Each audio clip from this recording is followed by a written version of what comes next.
direction of the wind is the key to the assault on the fires.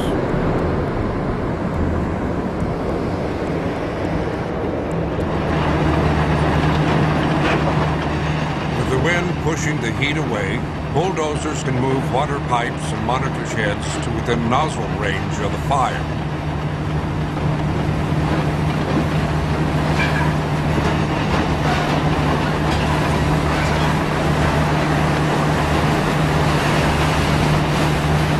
Staying upwind of the 2,000-degree heat is a matter of life and death. But even here, you'll sweat a quart an hour, and 12 hours is an average day.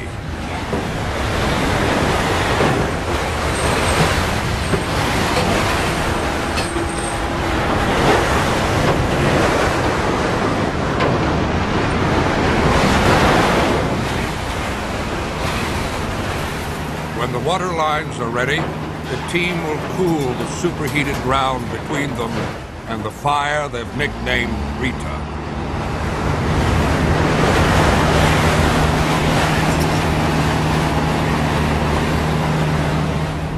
The firefighter's toolbox stands by, with 8 heavy equipment operators to support the 4 professional firefighters who make up the core of each team.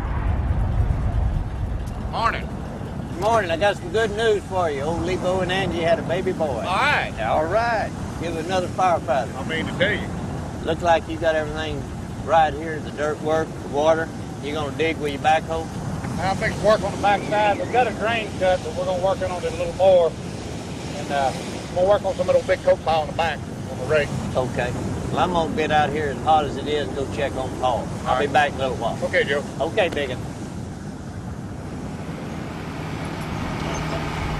The attack begins with a barrel of C4 plastic explosive.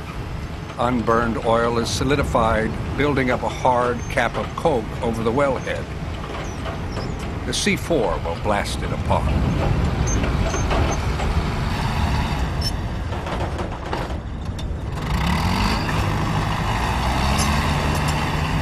If people would just think of explosives as an expedient tool, does a lot of work, it has a lot of energy in it, and it's instantaneous. And it's pretty safe. I've never had an accident in 35 years. Of course, we're violating every safety regulation ever written when we use explosives in the fire, you know, and the heat and everything, but it's just one of those things that another way to do it.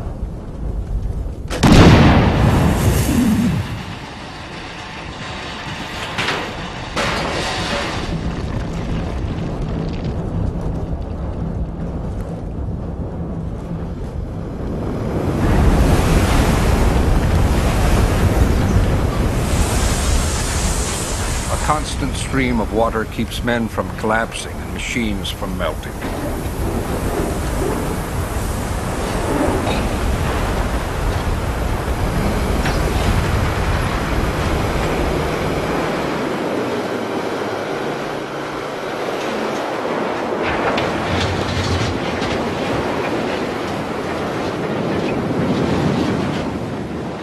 Everything that might reignite and extinguish fire must be pulled away.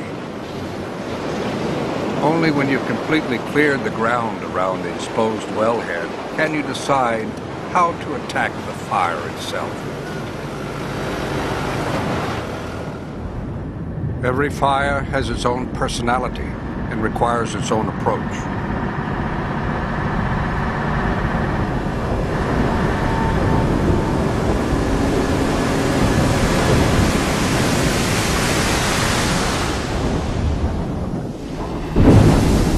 This fire won't stay out. Time for the stinger. Its hollow steel spike is forced down the throat of the well. Then heavy mud is pumped in to choke off the oil supply.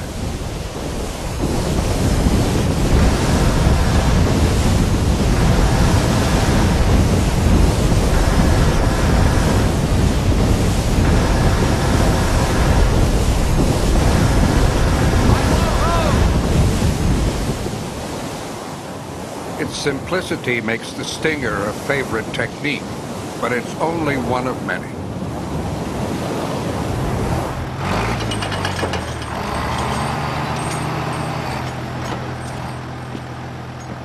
At George Hill's fire, the heat is so intense that the men can't work near it. A hollow steel venturi tube will lift the flame up and away from the men and machines.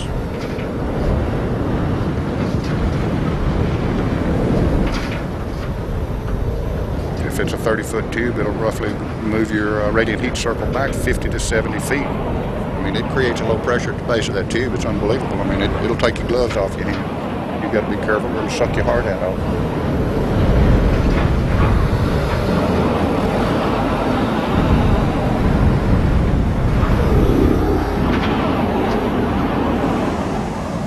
George has decided on an exacting technique. He'll try putting out the fire by maneuvering the venturi tube. If you got a real hard crosswinds, the way it works better. We tried it on this one twice yesterday, and we never could get it to work. This morning would be a good time to try it.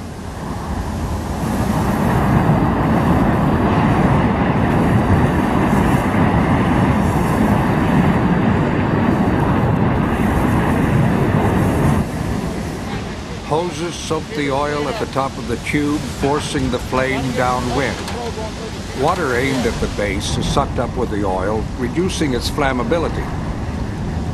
Tilting the tube can separate fuel from flame for a split second.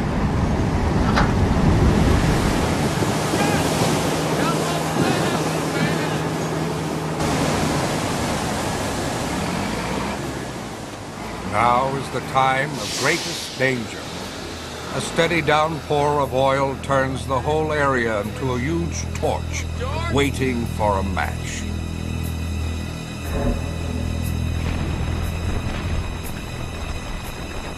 The reignition of that fire, when you're not prepared for it, is probably the most difficult thing to deal with. It comes so fast, you don't have any warning. And your personnel are very likely to just go up just as quick as that well does.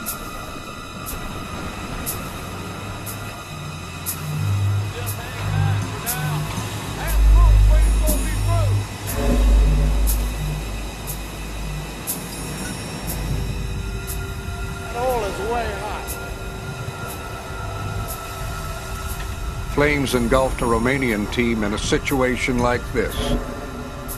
Natural gas had built up around them when the well flashed. At this wellhead, a diverter tube draws the gas away.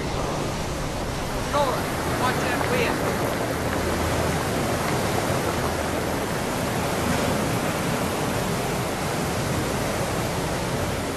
Like oil-soaked shorebirds, human beings can overheat when their pores are clogged.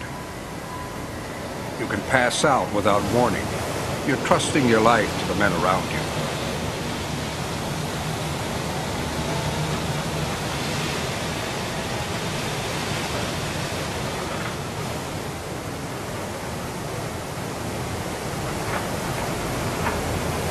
But when the wind dies and the site fills with oil and gas, all you can do is pull back and wait until the weather improves.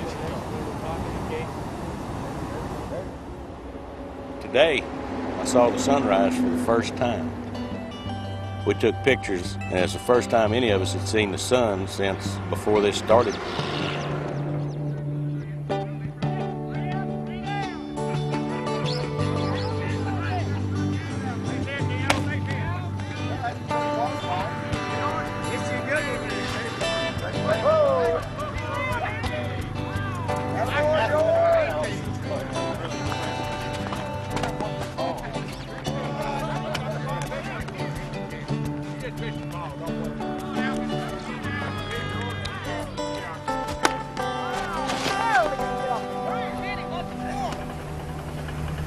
By October, teams from the Soviet Union, China, and Iran join in the effort.